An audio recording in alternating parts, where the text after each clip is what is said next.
Welcome to Liquid, how CFOs outperform. I'm your host, Tom Gavigan. And I'm Holly McNulty. And today we are joined by a special guest, Tommy Fulmer, who's CFO of Anders Group. Hey, Tommy.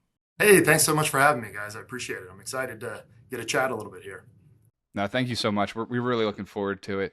And I kind of want to just jump in and start with a couple of questions before we kind of get into some of the meat of the conversation. One of the things, Tommy, I think was interesting is your route to the CFO. And part of our conversation here today is going to be about that journey. But one of the things I wanted to know is like what you're currently doing. What's taking up your time today mostly and your focus for you and perhaps your team as well? Yeah, I think the biggest thing and kind of going along with the podcast, right, it is liquidity and really specifically kind of our accounts receivable.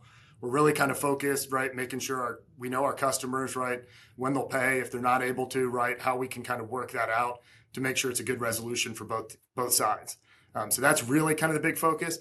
I'd say the other thing, though, that's from a CFO side. The other thing is just people in general. I think, now with some of the uncertain times and things like that, it's really easy to kind of get caught in spreadsheets, different numbers and things like that. But I think we always got to take a step back, think about the people, right? And make sure that we're taking care of them. Because I really think if you take care of the people, right, they're going to take care of you. And so that's really the important thing, I think, from that side.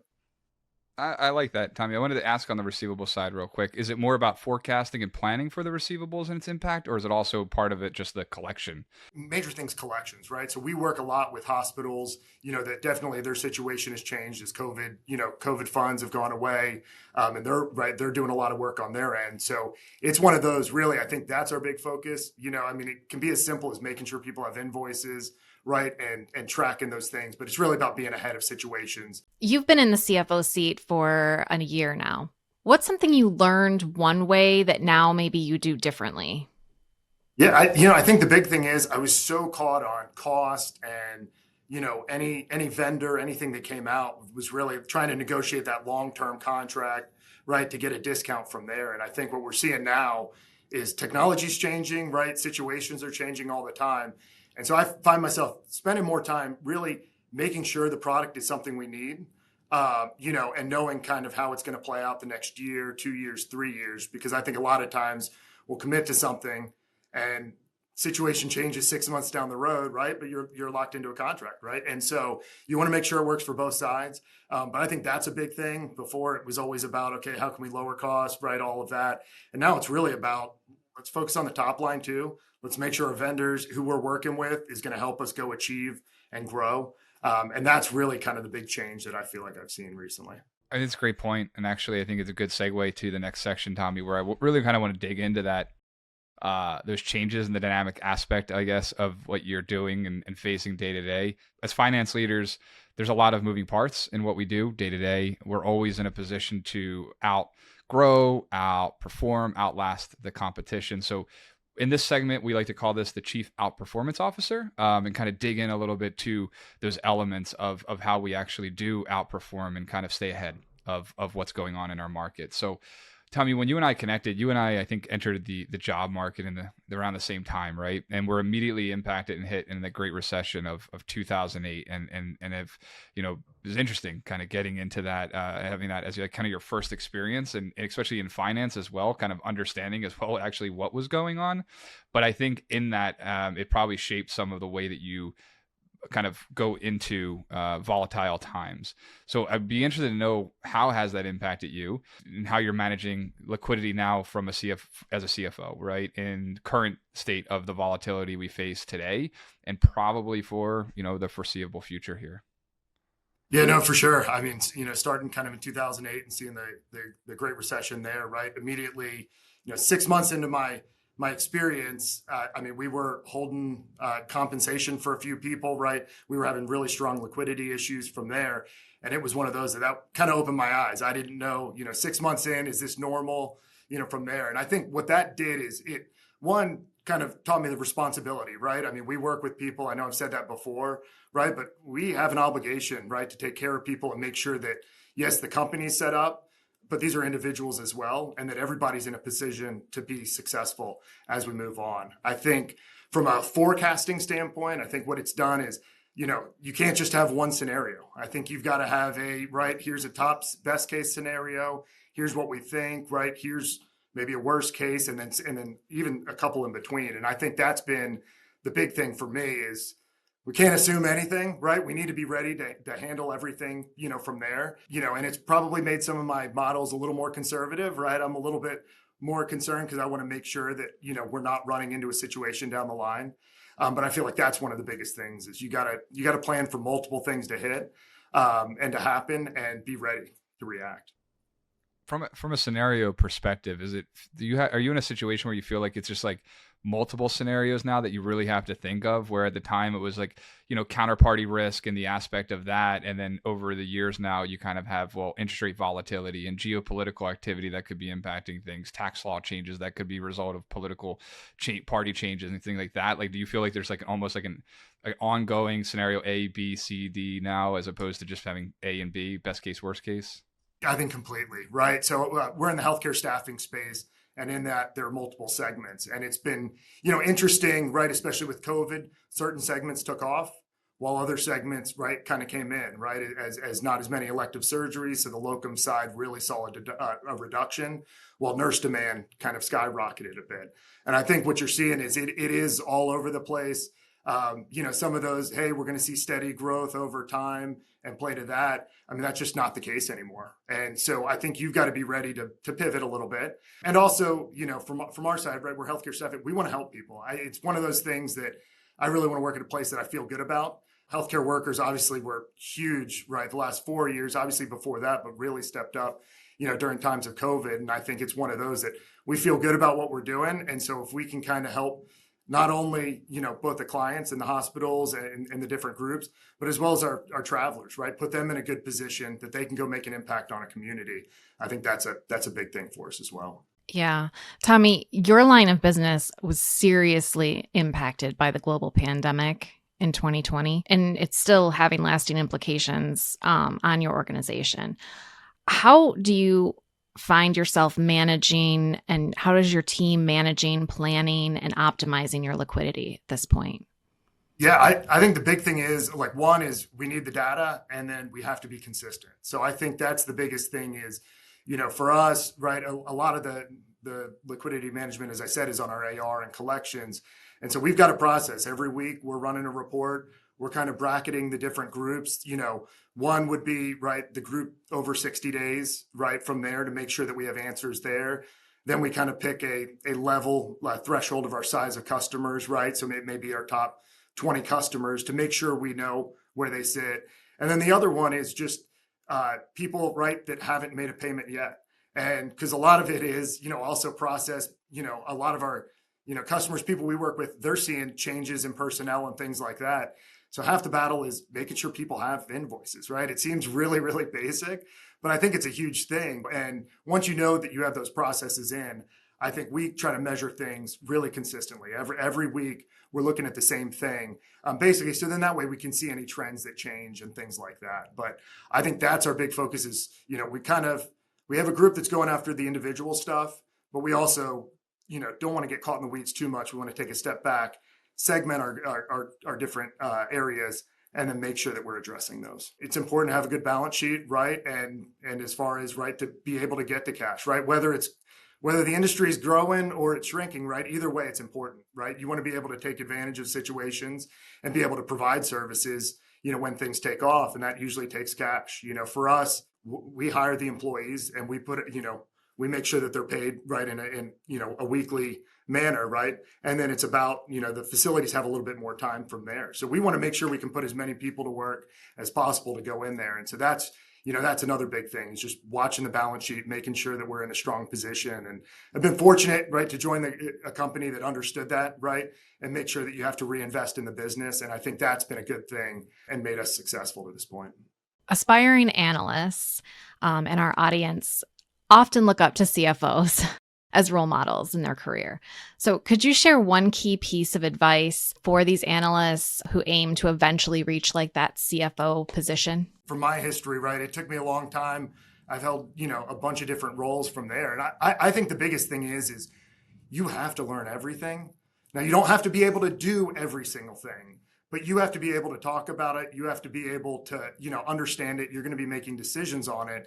And I really think that's the biggest thing. I think the one, key that I pride myself on a little bit is I feel like I can see something and I can tell if it's wrong. Right now, I may not have the answer right, and I need help from there. But I think you need to be able to see something and go, okay, there's something wrong there. We need to go investigate it, right? Get people from there. It takes time, right? And that learning, and you got to raise your hand, because a lot of analysts I know, like that I've worked with, and I'm probably just as guilty of this as anybody is, I went, in 2 years, I thought I had it all figured out, right? I'm going, man, what is our, CEO, CFO? I've got it all figured out. And I think it's important to realize you can think that, right? You can think that and have your ideas and go there, but really listen to people around you, right? And take the time. People love to mentor others, right? I was really lucky. I had a mentor. They were willing to share information with me. And I just think that's a huge thing is it may take a little bit longer than you need. I mean, continue to work on that, because when you get to a CFO, you're going to want to make decisions across the entire company. And you can't always just have, accounting lenses. And I'm learning that a lot from a sales side. And really, if you just use the accounting lenses, sometimes that can limit you. And so I think it's easy for me to put together a projection and be like, hey, we can't hit this. But I've worked with CEOs, owners in the past who are like, no, we're going to hit this number.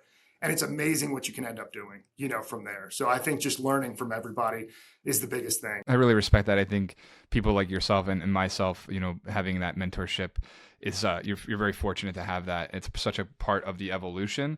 And I also echo, the patience and the learning is so key, and also the continuous learning too. I mean, I would probably venture to say, Tommy, you've reached the pinnacle, right? But you're still learning, I would assume, right? Every day. Yeah. And also getting it in the different angles as well. This is something we hear so often, I think, in these conversations. There's always different paths, but it's the people who are in your seat that have worked in various parts of the finance function, right? They worked in accounting, they've worked in FP&A, they've come through treasury and so on. And having that that overview is so important. Otherwise, you're just going about it through a purely accounting lens, which we know doesn't work, or purely through an FP&A lens, which also doesn't work. It's a blending, which is so critical. But I think that actually, Tommy, now we'll probably want to kind of dig in a little bit more and maybe get a little bit uncomfortable in a way. We've all have secrets, but today we're hearing it straight from you. And so one of the things I wanted to ascertain from you is what's your best kept secret for staying ahead of the curve when everything, like we've been talking about, is just constantly evolving and changing, like daily? The biggest thing to me is I think everybody has to have that one thing they measure, right? And that it doesn't necessarily answer everything, but you can track it and know if something's going on and then you need to dive in somewhere else. For us in our business, right, it's dollars booked. So we look at, right, how many each week, how many dollars we're booking. Ideally, if that's over what we're billing right now, we know we're growing. But it's one of those that our sales cycle is short enough that I think we can do that. Sometimes you may need to move back to a different KPI or measurement, but it's something that I just put together for myself. I mean, I'll be honest, I'm the one that puts it, I kind of run the reports, I look at it, and each week, to know that, hey, 1 week can be, that may be all right. But if we're seeing multiple weeks there, we know we need to dive in. And then I think the big thing is at that point, we've got to get more people involved, right? I mean, at different parts of the organization, right, all the way down, to the, especially our sales, individuals, right, that are on the ground, that are seeing what's going on. And so for me, it really is, you got to have that one thing, because there's so much data out there, so many things to measure. And I think one failure of me has been, I'll throw data at a bunch of people and be like, hey, didn't you know that? And they're like, I mean, they couldn't digest that, and I couldn't either. And so I think really to kind of hone in on, I like the one metric, but then I've got a few more, just to make sure that, to know when you got to step in and do something. You're saying setting like a compass to a specific kind of KPI or metric is really the kind of, I guess, that guiding light that you have in terms of that. Is that been different in your experiences in different leadership roles? Does that vary based on like the company? I mean, you kind of spent the same time in the same industry basically, but does that vary based on the times you're in and the company you're in, perhaps the industry you're in? I think it does. So I really like it in kind of the lines where there is some reoccurring business, so that you can kind of, keep from there. We've gotten more granular, I feel like, in some staffing, a little more direct staffing.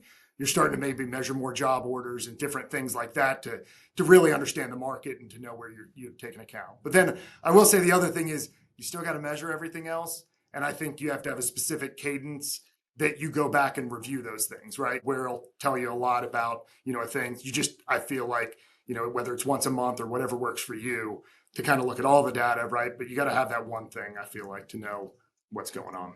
That one last question on that, because you said the data word a couple of times, and that's also something we oftentimes talk about in these settings, right? It's all reliant on the data, and the data is you're measuring that based on the accessibility of it, the accuracy of it. Do you have secrets there that have worked for you to get timely, accurate information to get access to the underlying data, to get to that guiding light, to that key KPI or metric that you're ultimately measuring daily, weekly, monthly? It's something that I'm still working on, right? Now as far as, right, because in this day and age, you can capture so much. But I think the important thing there is, if you have, a leadership team, right, or you got to bring everybody in, and really kind of work, towards what makes sense to measure. Make sure you understand, right? I know I heard on an earlier podcast here, right, about no data is better than bad data. And I agree with that completely, yeah, right? Yeah. I mean, it is one, we got to make sure we're measuring the right things, and then that you can take the data and look at it a different way. A lot of times I've failed it's like, hey, we'll look at one thing one week and then we don't look at it the next week and then we'll come back to it. I think having something, it's got to be easy, because if you got to go and do a bunch of work to get it, I think people get tired. That's why I think it is important to have a good reporting system. Do you have an unconventional strategy or tactic that you found most effective for your organization's financial success? The companies I've been in, we've been very transparent with numbers and financials, and really trying to share that with our employees. I think it's one of those, right? We don't want people, we want to be clear. We want people to know. And I think it's that, and really trying to set up, right, a situation that everybody is kind of working towards the same goal. The companies I've been at have been really, a lot of sales, right? Our sales team is always very, very important. And I think for us, I really want to equip our sales reps, right, to know how to run a business. And I think them understanding financials is important, because essentially they're the CEO of their own desk. I mean, we want them making decisions. We want them to be empowered. And I feel like when they're empowered, right, they're going to help us. They're going to be able to take care of people from there. And so I really feel like you got to be transparent, because it's easy to throw around the word trust. And I think that's what you're ultimately trying to get. And it's so easy to lose from there. But I think if you're open with people, they understand why you're making decisions. I just think it goes a long way, and you can really get loyalty inside a company. In good times and in bad. And I think you struck another chord there, right? It's always important that the people around understand why, right? That we're doing something, not just what we're doing. It's an integral piece, I think, to any organization's success for sure. In your career journey, I'm going to assume that you've had some stumbling blocks, right? Some setbacks, perhaps, right? How have you navigated times like that in your career? What secrets do you have for anybody that's, perhaps had a setback here? The first thing I'd say, you have to take a breath, right? It is easy when something happens, right, to immediately react emotionally. And 9 times out of the 10, you don't have all the information. You're probably making the wrong decision. So I'd say first, take a breath, right? Now that depends on how much time you have. But then for me, right, it is, and I'll go back to data and making sure that you have as much information about the situation as you can. I think involving other people, we all think we know everything. Definitely got to get the full team members, get everybody involved in a situation. And I think get together, then make a decision and then react. The worst thing I think you can do, and it's easy to do, is to just not make a change, not make a decision, and slowly, just kind of get smaller and smaller. And I think that's right with the industry and stuff like that. It's one of those that it's kind of one of the big things mindset changes I had recent, right? Is less on cost and more on how do we grow is kind of one of the big things for me is focusing on growth and get the right people in play. It is striking such a balance, I think. Yeah, Tommy, I think you hit the nail on the head on that one as well. I think we haven't done a good job here of actually, why don't you help explain a little bit more about Anders Group and about what you guys actually are doing and currently and the market you serve? Yeah, no, that's great. Yeah, so work for Anders Group. So we are a healthcare staffing company. We focus primarily on allied and travel nursing. So typically, right, a nurse or an allied professional will go work at a facility for typically 13 weeks. So they will typically travel all around the country. Some stay local, but it's kind of serving, across the entire country. And I think this is something that I feel really good about. I think it's important to work for somebody you can feel good about. And I think, we'll work a lot in rural areas, right? And some, some bigger cities as well. But I think we're able to connect people and help communities. And I think that's one of the biggest things. I was lucky to join a year ago. They were very successful. They've consistently been on the SIA top largest staffing companies, a lot of the Dallas 100 list. And then a cool thing was they were voted number 2 nurse staffing company by Blue Pipes, which I think was a great, obviously a great honor. And I think the cool thing with that is it was a lot driven by reviews as well as, how we, our customer service and some of the things that I think are important from a business that, goes across any business you can learn from. I think for us, one of our biggest things, I mean, it's about relationships, and that's one of the differentiators we can make. And so we need to make, connections with people, and really, because we're asking somebody to go to a different place from where they live and, go to this new area, they may not know people. And so ideally we're providing them a great experience, right? And they're obviously doing something great in the community. So it's one of those, I'm really fortunate. I really like what we do, what I get to do, and what I get to be a small part of is really nice. So Tommy, so when you talk about the customers, just so I'm clear, like are those hospitals, clinics, things like that, or other types of facilities that you're also servicing from a customer perspective? Yeah, so primarily we're doing hospitals, clinics, and different things like that. So it's typically kind of all healthcare. Yeah. We're really involved in. So it's not just limited to one section. No, such an important function. Is there a supply demand element there in terms of what you guys do and its impact to the overall liquidity that you're managing in terms of because it's not you're not producing product, right? You have no inventory. Is that change based on the market and the job force, I guess? Yeah, so there is, right? And it's an industry, right, especially on the nursing side, that's gone through a lot over the last, 3-4 years. As nurses, right, they work very hard. A lot of them are facing burnout and other things and looking to get out, of the industry. And so I think it has put a little bit of a impact on the supply side. From a demand side with the hospitals, right, they're needing to make the right decisions for them from a staffing standpoint. And so during COVID, right, where nurse staffing, right, everybody needed nurses. Now it is a little bit different. There is a little bit less supply. And then from the bill side, and their hospitals also, right, they've got a little bit more limited funding. So there's a little bit of a pinch there, from that side. Such an important job that they do function, that they do serve. Sometimes it's sometimes be a thankless job, but it is so important. And then obviously what you guys do to keep these places running effectively is really important. I guess, Tommy, then I guess I'll ask one last question. For those that do need nurses, sometimes would be wrestlers, and I've come to learn, I guess, that you do some wrestling of some sort, professionally, amateur level. Help me understand what you're doing there, man.